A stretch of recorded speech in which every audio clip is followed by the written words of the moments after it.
E a declaração de Valdemar Costa Neto de que, se Tarcísio de Freitas decidir disputar a presidência em 2026, será pelo PL, foi mal recebida por Eduardo Bolsonaro e outros aliados diretos do deputado. Segundo informações do O Globo, o recado do parlamentar para o Centrão também foi para integrantes da oposição, e as movimentações recentes estariam sido vistas como uma maneira de tentar eliminar Jair Bolsonaro da política e angariar seu capital político. Pessoas próximas a Eduardo teriam relatado ao jornal que, se Tarcísio de fato for para a sigla liberal, o deputado deverá deixar o partido e poderia se candidatar à presidência por uma outra legenda.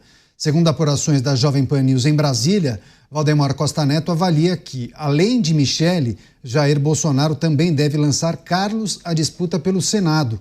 Flávio, que já é senador pelo Rio de Janeiro, deve disputar a reeleição, e Eduardo também pode disputar uma vaga na Casa Alta, mas o seu destino segue incerto. Com isso, nenhum nome da família seria o candidato à presidência da República. Chamar o Roberto Mota, essa situação que envolve a possibilidade de mudança de Tarcísio de sigla forçaria Eduardo a ir para uma outra sigla. Pelo menos essa é a revelação feita nos bastidores. Eduardo muito incomodado com essa história de Tarcísio disputar a presidência, ainda mais pelo PL, Mota. Muita fofoca, Caniato, muita fofoca. Poucas famílias já foram alvo do tipo de atenção jurídica que a família Bolsonaro tem recebido nos últimos meses ou nos últimos anos do Estado brasileiro. Do Estado brasileiro e de outras forças, porque o último capítulo, inacreditavelmente parecido com o que acontece na Venezuela, o último capítulo foi um sequestro relâmpago, ao qual a mãe e a avó de Eduardo Bolsonaro, de Carlos e de Flávio, sofreram. Enquanto isso, Eduardo Bolsonaro está exilado, ele não está tirando férias nos Estados Unidos. A gente escuta todos os dias Eduardo Bolsonaro sendo ameaçado de todas as formas. O mínimo que estão pedindo é que ele seja caçado e preso. A situação de Jair Bolsonaro, não custa lembrar aqui, é tão absurda que provocou sanções do governo americano por violação de direitos humanos de acordo com a lei Magnitsky, até onde eu me lembro, uma lei que jamais foi usada contra o Brasil e que foi usada poucas vezes. É preciso a gente colocar tudo isso em perspectiva, porque eu dou razão às pessoas que questionam como se pode discutir o que vai acontecer no ano que vem, como se pode discutir candidaturas, escolhas partidárias em abstrato, como se nós não vivêssemos no Brasil. Esquece tudo o que está acontecendo, vamos falar em teoria. Então, já que a gente vai falar em teoria, Eduardo Bolsonaro pode deixar o PL? Pode. Agora, qual é a relevância dessa especulação neste momento em que a gente tem visto as coisas que aconteceram aqui na última semana, coisas que provocaram quase pânico e histeria em uma grande quantidade de brasileiros? A meu ver, a relevância dessa especulação é nenhuma. Eu fico espantado com o fato de que tem gente que se espanta que os políticos fazem política. Essa é a função dos políticos. Muitos observadores, muitas pessoas que eu respeito muito, consideram extremamente injusto, para usar um termo moderado, tudo o que está acontecendo com a família Bolsonaro. É um processo que foi classificado por ninguém menos que o presidente eleito dos Estados Unidos, Donald Trump, como uma caça às bruxas. Essas especulações sobre rivalidades e disputas dentro da direita estão todos os dias nas manchetes, né? Todo dia tem uma fofoquinha, um disse-me-disse, um vazamento de mensagens. Parece, eu tenho a impressão, mas eu posso estar errado, mas essa é a impressão que eu tenho, que existe a vontade de criar e de reforçar de forma independente da realidade, uma narrativa de que Jair Bolsonaro é uma carta fora do baralho. Como eu vi um meme hoje passando nas minhas redes sociais, abre aspas, Bolsonaro está acabado, fecha aspas. A única observação que eu posso fazer é que é uma narrativa incompatível com os esforços que o Estado brasileiro está fazendo para impedir Jair Bolsonaro de competir nas eleições do ano que vem. Cristiano Beraldo, eu entendo o ponto de vista do Mota, eu acho muito pertinente, inclusive, essa exposição, mas do jeito que as coisas caminham na direita e na centro-direita, parece que nós observamos um caminhar na direção oposta à da União, né? Daquele discurso de meses atrás, a junção de forças para tirar o presidente Lula do poder ou para tirar o Partido dos Trabalhadores. Poxa, não faz tanto tempo assim, escutamos declarações e mais declarações falando sobre a possível junção de forças, a união da direita, a escolha de um nome que atendesse aos anseios desses partidos. As coisas começam a se fragmentar, os partidos se organizam de outra forma, a proximidade com o julgamento de Jair Bolsonaro, sabe aquela história? Começam a largar os soldados pelo caminho e vai meio no salve-se quem puder, carreira solo, enfim, cada um interpreta de uma maneira. Queria te ouvir.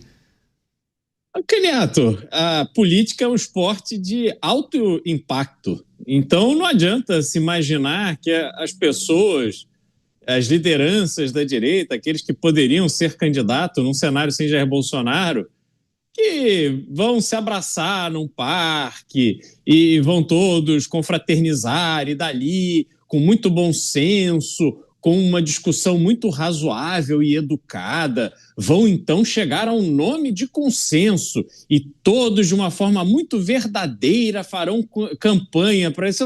Isso não acontece assim. Nós estamos falando da presidência do Brasil. Apesar do Brasil estar em frangalhos, o próximo presidente, se tiver um pouquinho de juízo e de competência, ele vai poder fazer uma presidência marcante. Então, o Brasil tem oportunidade de voltar a andar na alta roda mundial. É muito poder. Além disso, do ponto de vista pessoal, qualquer pessoa que tenha o mínimo de garra, o mínimo de visão, quer estar na posição de colocar o seu nome na história do Brasil, tendo sido alguém que recebeu um país destruído por uma incompetência, uma administração irresponsável do atual governo e colocou o Brasil nos trilhos, ofereceu uma perspectiva concreta de progresso, de prosperidade para a população brasileira. Então, essa disputa é uma disputa que envolve cálculo político, vontade de fazer, vaidade. Tem muitos elementos que são elementos pelos quais as pessoas ao longo da história já mataram e já morreram. Então essa união não vai existir. A única coisa que existe de concreto é uma popularidade bastante grande de Jair Bolsonaro, a ponto de, uma vez ele recuperando seus direitos eleitorais, seus direitos políticos, podendo disputar a eleição, dificilmente terá neste grupo alguém que se anime a sair para disputar com ele. Por quê? Porque sabe que ele é uma figura a mais popular hoje nesse campo. Então não vão disputar com ele. Agora, Eduardo Bolsonaro usa isso, e o próprio Jair Bolsonaro usa este fato concreto da popularidade de Jair Bolsonaro para fazer uma proteção à atuação política. Porque, convenhamos, Jair Bolsonaro hoje está sem condições de concorrer. Eduardo Bolsonaro está no exterior, ele abandonou o mandato, então, possivelmente, em razão das faltas e tal, vai perder esse mandato e vai ter muita dificuldade em fazer uma campanha no ano que vem sem voltar ao Brasil. Sobretudo porque, na estratégia que ele está usando de combate total e geral, essa declaração de guerra ao STF, ele está usando todas as armas que tem. Ao mesmo tempo, ministro Alexandre de Moraes e o próprio tribunal vão usar as armas que tem contra eles, porque já não há mais aqui Constituição na mesa, já não há mais uma atuação considerando os limites do razoável. Aqui é o vale tudo, é briga de rua. Então há uma possibilidade muito concreta do Eduardo Bolsonaro também perder os seus direitos políticos e não poder se candidatar a nada.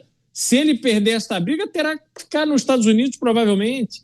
Então, esta situação se coloca de forma que todo este peso e essa influência política hoje estão debilitados. Quer dizer, se você olhar na perspectiva do tempo, há inclusive a perspectiva de que Jair Bolsonaro sequer poderá fazer campanha em razão deste julgamento que está para acontecer no começo de setembro e da penalidade das penas que serão aplicadas a ele. Portanto, é óbvio que o cenário político vai se mexer. Agora, também faz parte, essas declarações e manifestações do Eduardo Bolsonaro fazem parte, isso aí é do jogo. Mas o pragmatismo da política, Caniato, dá razão aos partidos.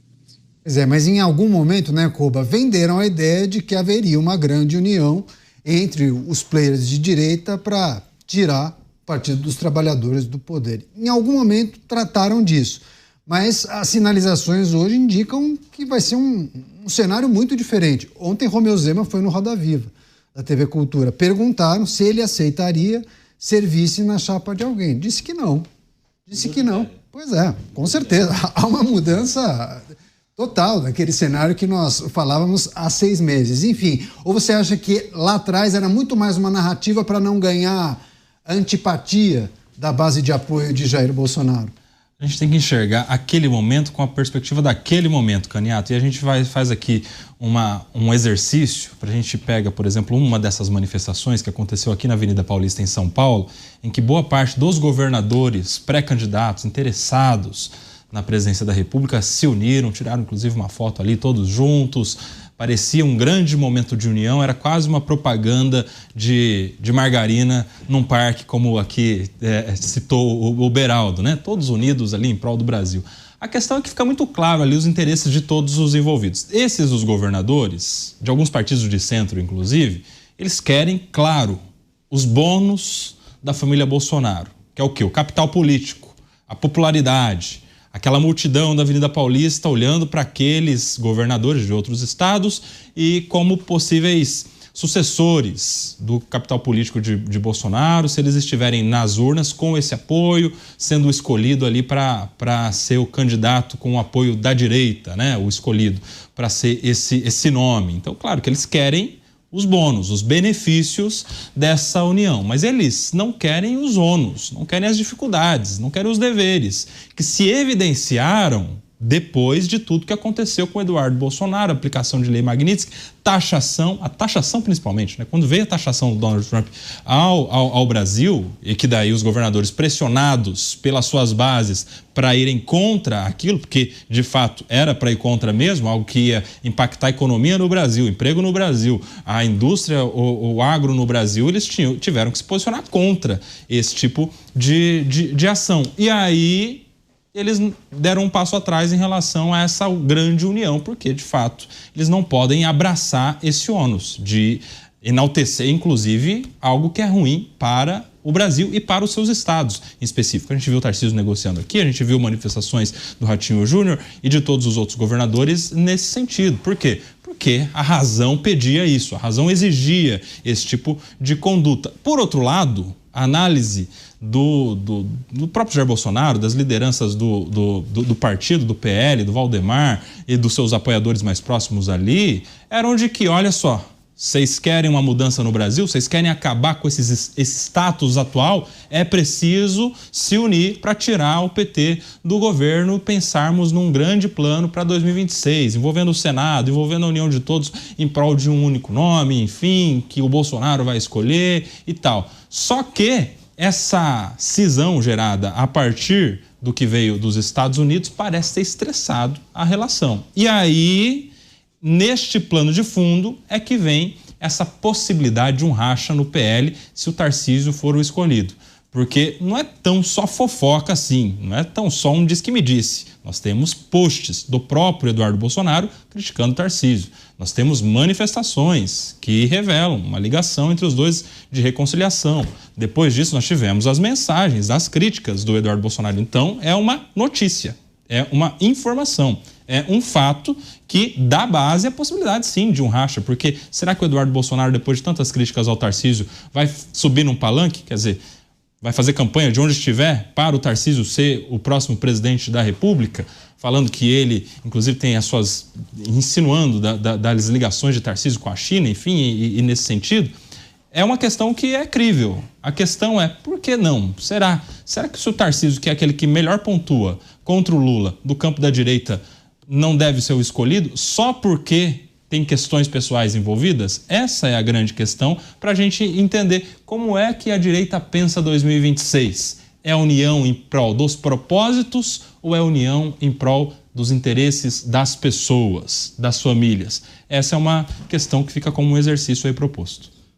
Mota, só para a gente encerrar, claro que muita coisa pode acontecer, mas talvez como complemento daquela sua última análise, você acha que a partir de uma crise institucional instalada, as medidas que foram tomadas pelos Estados Unidos, essa bagunça que a gente tem visto, e mesmo assim os partidos rebolando, tentando achar lógica nesse processo para lançar os seus nomes ou vislumbrar o cenário mais adequado para ou juntar forças com uma outra sigla, ou lançar um nome, ou apostar nesse, naquele...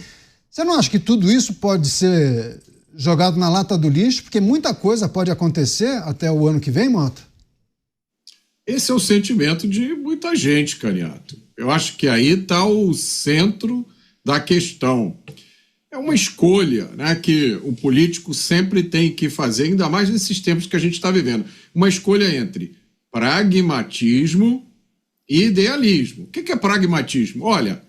segue jogando o jogo, faz as reuniões, vai a jantares, tira fotos, lança candidatura, mesmo sabendo que você não tem chance nenhuma, mas é importante lançar, é importante ficar no jogo. Esse é o pragmatismo. Agora, tem gente que prefere idealismo. Vamos abraçar essa causa até o fim, mesmo sabendo das consequências. Vamos repudiar alianças com pessoas que não compartilham dos nossos ideais. Vamos falar duro, denunciar aquilo que está errado, mesmo quando isso gera consequências sérias para mim e para minha família. Esse é o idealismo. Qual é o caminho certo? Depende. Eu acho que, de uma forma geral, os políticos tentam fazer uma combinação dessas duas coisas, né? Manter um certo idealismo, mas ser pragmático, para não ser doido. A grande dificuldade que eu vejo neste momento dos políticos de direita é a narrativa. Você vê o espaço que se gasta para falar sobre essas fofocas, essas besteirinhas da direita, como se fosse grande rivalidade. Eu não vejo nada demais um político de direita lançar a sua candidatura, mesmo ele tendo plena consciência de que ele tem muito pouca ou nenhuma chance. Lançar candidatura é parte do jogo democrático. Eu não vejo isso como traição, eu não vejo isso como sinal da divisão da direita, não vejo nada disso, mas a boa parte da mídia insiste em disseminar esses pontos de vista desfavoráveis ao que se chama, né, da direita brasileira. A gente nunca teve um bloco, até onde eu me lembro, um bloco tão bom de governadores. Aqui no Sul e no Sudeste, no Centro-Oeste, são os governadores de direita, né? Uma forma que a gente usa para se referir a eles. Agora a mídia já fica todo dia procurando uma fofoquinha, a declaração de um, fulano espirrou, o outro não ofereceu lenço, olha, estão brigando. Essa questão das sanções, para mim, eu vou ter que ser absolutamente franco aqui. Eu acho inacreditável essa tentativa de alguns veículos de mídia de colocar a narrativa de que a culpa das sanções é de Jair Bolsonaro. O Eduardo Bolsonaro, Quem pediu essas sanções durante muito tempo, através dos seus atos, das suas decisões, foi o Estado brasileiro. Foi o Estado brasileiro que só faltou xingar Donald Trump, que se referiu ao governo Trump das piores formas possíveis, que dia sim, dia não dava declaração debochada, fazia chacota, tomava atitudes que sinalizavam um confronto com o governo americano. Como é que se pode dizer que a culpa das sanções é de Jair Bolsonaro ou de Eduardo Bolsonaro? E olha, na minha experiência pessoal, eu que ando aí pelas ruas desse Brasil, a tentativa de emplacar essa narrativa está dando em nada.